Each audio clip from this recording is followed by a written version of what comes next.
Today we talk about how can you find messages on your Temu app. We're going to figure out the solution or know how you can do that on your app. So you just follow this ways, then it's going to work with you. So all you have to do, you go down here, you click here on you down here, and you just click here on you. So then it's going to take you to this list. It's going to show for you like this here. So then all you have to do now, you just click here on messages here, just click on it.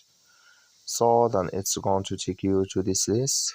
Then here you will find all messaging you have in this list. It's going to show for you here.